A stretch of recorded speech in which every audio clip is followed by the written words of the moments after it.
brought to you by Techno Sport। Spirit तो वही है जो मैदान में उतरे। Techno Sport, sport your spirit.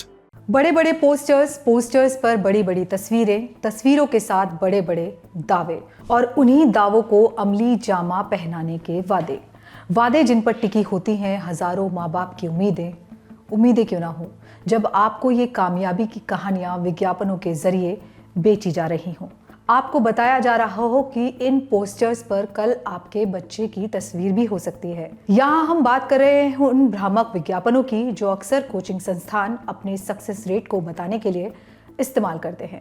अब इस तरह के मामलों पर भारत सरकार ने सख्त रुख अपना लिया है।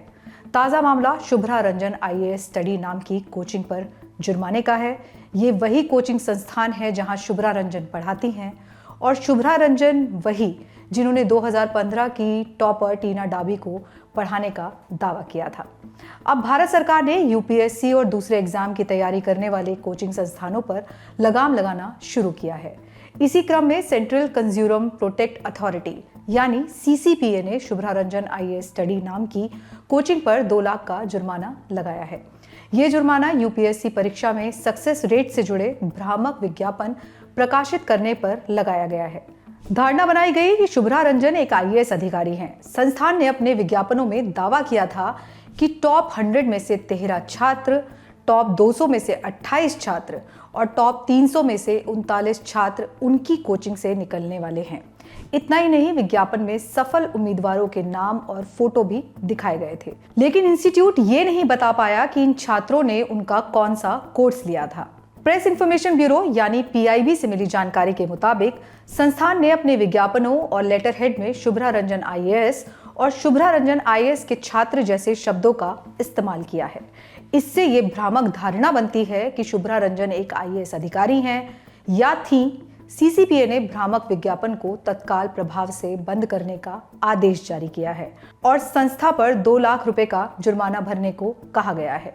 CCPA ने कहा कि शुभ्रा रंजन IAS कोचिंग 50 से ज्यादा कोर्स ऑफर करती हैं। DG इन्वेस्टिगेशन की जांच में पाया गया कि ज्यादातर सफल स्टूडेंट्स ने इंस्टीट्यूट का PSIR क्रैश कोर्स लिया था और टेस्ट सीरीज ली थी। CCPA के मुताबिक ये उपभोक्ता का अधिकार है कि उसे इस बात का पता रहे कि CSC में सफल हुए उम्मीदवारों ने कोचिंग संस्थान से कौन सा कोर्स लिया था। ऐसा ना करने पर कोचिंग संस्थान से ये मैसेज जाता है कि उसके सारे कोर्स का सक्सेस रेट एक जैसा है। CCPA ने ग्राहक सुरक्षा कानून 2019 की धारा 228(4) के तहत ये कार्रवाई की है। कोचिंग संस्थानों पर 63 लाख का जुर्माना लगाया। बता दें कि CCPA ने 22 नवंबर को वाजीराव और रेड्डी इंस्टीट्यूट को भ्रामक विज्ञापन जारी करने के लिए 7 लाख रुपए का जुर्माना लगाया था। ये UPSC CSC 2022 के रिजल्ट को लेकर लगाया गया था। इंस्टीट्यूट ने दावा किया था कि कुल 933 सिलेक्शन में से 617 उनकी कोचिंग से हुए हैं। CCPA ने अब तक भ्रामक विज्ञापन को लेकर अलग अलग संस्थानों को कुल 45 नोटिस जारी किए हैं। 20 कोचिंग संस्थानों पर 63,60,000 रुपए का जुर्माना लगाया जा चुका है। इस खबर पर जानकारी जुटाई थी हमारे साथी प्रशांत ने। मैं हूं कुमुद अहलावत। देश दुनिया की तमाम खबरों के लिए देखते रहिए दी ललन टॉप।